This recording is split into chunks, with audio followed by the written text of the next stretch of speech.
Now at noon, the death toll continues to rise from the devastating floods in central Texas. Saying it out loud is making me realize what actually happened and how bad it actually is.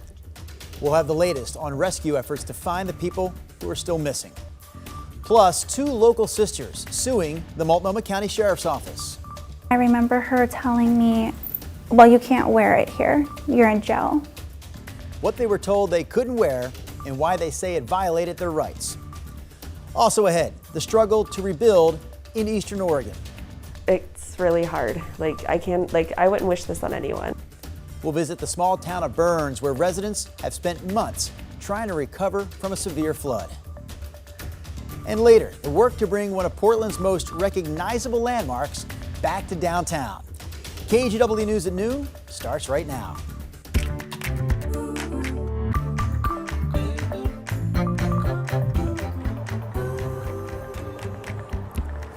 More than 90 people have died now from the extreme floods in central Texas that started late last week, most of them swept away in the floodwaters, and the death toll is expected to keep growing. Thanks for joining us this afternoon. I'm Drew Carney. 75 of those deaths happened in Kerr County, about 65 miles from San Antonio. Today, officials confirmed that among those still missing are 10 young campers and a counselor from an all-girls summer camp called Camp Mystic. NBC's Jay Gray brings us the latest from Kerr County. Well, we're along the Guadalupe River right now, and you can see it's still rushing, not back within its original banks, but it is receding. That's the good news. This is an area where this water rose more than 20 feet in less than an hour. It reached all the way to the top of the hill and beyond, and getting into areas where it was just too much for residents to bear. The force of that water was so insane. Nobody could get into it. That my resident, that was the one that called 911, he was trying to get to the family and all the way to water all the way to his waist and debris hitting him, and he was yelling, "Please throw me your baby," and they couldn't, and they got swept away. Looking across the other side now, you can see these trees that were snapped. They're pushed over like a row of dominoes, just lining the entire river here. The damage is overwhelming. It stretches for miles. This is the kind of area that rescue and recovery teams are working through right now while keeping an eye on the sky, because the forecast calls for more rain today. The potential for flooding, not like we've seen so far, but still enough to cause problems in an area that already has all it can deal with. That's the latest right now from Kerrville, Texas. I'm Jay Gray, NBC News. All right, let's send it over to Rod Hill now in the KGW Weather Center. Rod, this is a story that you have been paying close attention to throughout the holiday weekend. And more information is still coming out. I was reading this morning at one point in that area of the basin that drains into the Guadalupe River, rain rates were estimated to be coming down at 6 inches an hour. That means it's raining so intensely in one spot that if that continued for 60 minutes, you'd have 6 inches of rain in an hour. Now we know confirmed reports of some 7 inches of actual rainfall in just under 3 hours came down. Again, this was mostly last Thursday overnight into Friday morning, July 4th. But the rain has been continuing to fall sporadically, and that continues today. So Jay Gray mentioned more rain today. Here's Kerrville. There's Sonora. You can see heavy thunderstorms have mostly been north of that Kerrville area, but they're under flash flood watches and warnings. There have been areas in that basin still pick up a couple inches of rain today. There are severe thunderstorms in the area producing pea-sized hail. And if anything, that's made the people that have come in over the last couple of days have been asked to leave again because the heavy rain threat continues. This is really telling. This is the Guadalupe River at Comfort, which is a river gauge fairly close to that Camp Mystic that Drew talked about. Here is what the river was going into July 4th morning, just flat, like not even knee deep, right? And then in the blink of an eye, it literally rose 30 feet. And Jay Gray was pointing out the banks of how that water had come up. And then over the next 24 hours on Saturday the 5th, most of that came back down. The river is still running fairly high, but nothing like it was. The flood watches were up Thursday afternoon. The flood warning was upgraded to a warning Thursday evening. And then in the middle of the night, the problem is here, people are sleeping. It's the middle of the night. Considerable flood warning upgrade. Emergency flood warning issued at 4:03 in the morning. The forecast was for 4 to 8 inches, but 7 inches of rain fell in 3 hours. Weather modeling seemingly falling short in projecting just the intensity of what the rain would be. And again, the headline here, that river rise 27 feet in 45 minutes. That's tough to imagine and nearly impossible to escape. Well, at noon here at home, we'll talk more about our local forecast coming up in about 10 minutes. We are at 76 degrees. We have clear skies. I think we're on track to reach 90. And again, your local forecast is coming up. Drew? All right, thank you, Rod. Right now, we do want to take a look at some other national headlines this afternoon. The Department of Homeland Security says a man was killed after he exchanged gunfire with U.S. Customs and Border Protection agents in southern Texas.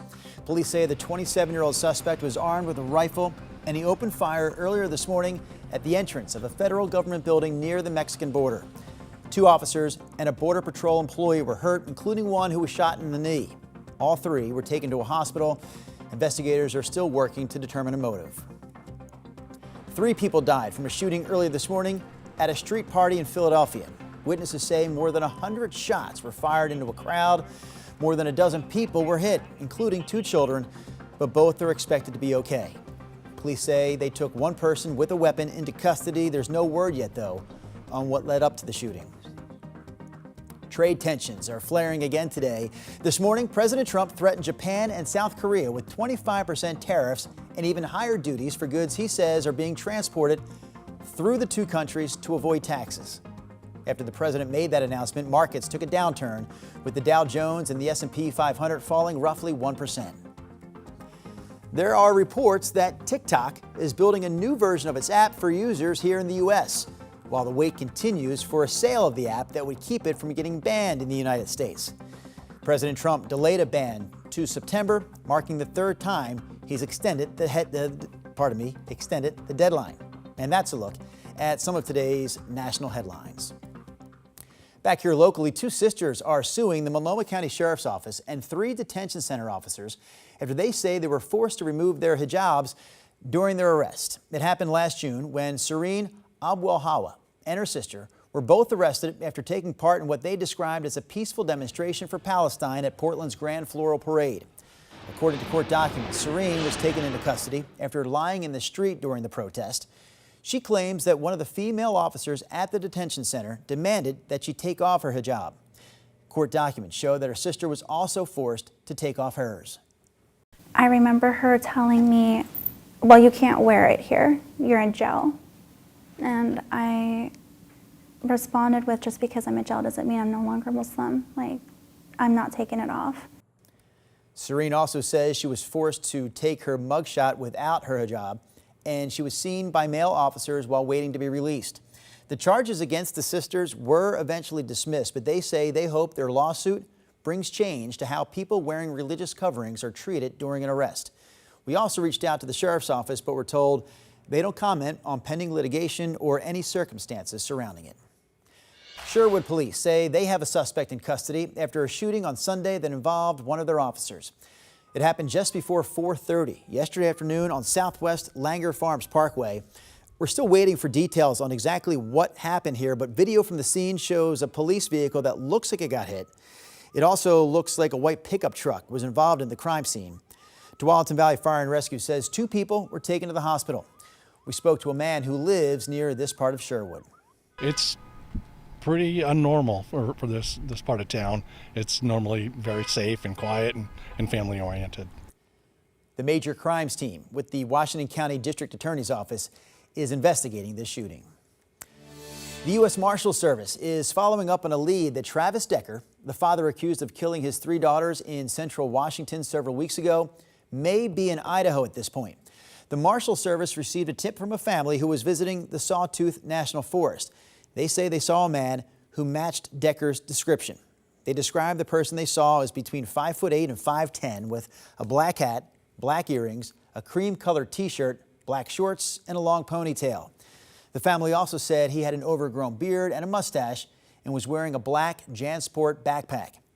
Anyone who thinks they may have seen Decker can contact the U.S. Marshals Service tip line. That number is right there on your screen. It's 1-800-336-0102. You can also visit usmarshals.gov/tips. There's a $20,000 reward for information that leads to Decker's arrest.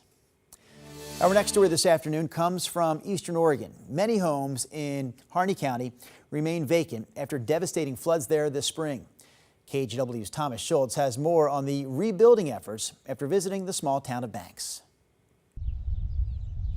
You know, a city of 2,700, our resources aren't capable of dealing with this. There's nothing that we could have done. We did the best to prevent it. For months, people in Burns, Oregon have dealt with the aftermath of severe flooding that overwhelmed homes. Riley Richardson grew up in Burns. She bought this home with her husband a few years ago. Come on in. It's just a leap. Months after flooding, And if you come in here, this is our dining area. the home is completely gutted. So we had to cut drywall 4 feet up. The floor, we found a whole bunch of dry rot. This was $2,000. The cost of new insulation is just a fraction of the $70,000 Richardson plans to spend on repairs. I don't know if I can afford much more than that. Many in Burns didn't have flood insurance. Richardson says many didn't think they needed it because the town never flooded badly. Though last summer, wildfires blazed through vegetation in the nearby mountains, leaving nothing to stop heavy snowpack that melted and rushed toward town this spring. It's really hard. I wouldn't wish this on anyone. Yeah, it's a trauma. Across town, Richard Campbell lives in this home with his wife. Okay. His house is ruined too. It's kind of a process. A process many in Burns are undergoing. Officials say 80 to 100 families are displaced. Many packed their bags and left town with no plan to return. We just don't have the financial infrastructure to recover from this. Steve McCartney is the Burns police chief.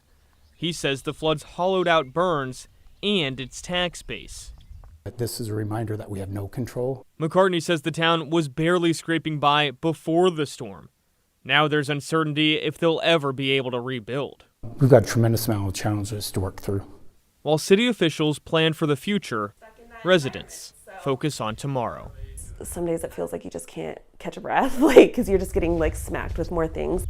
In Burns, Thomas Schultz, KGW News.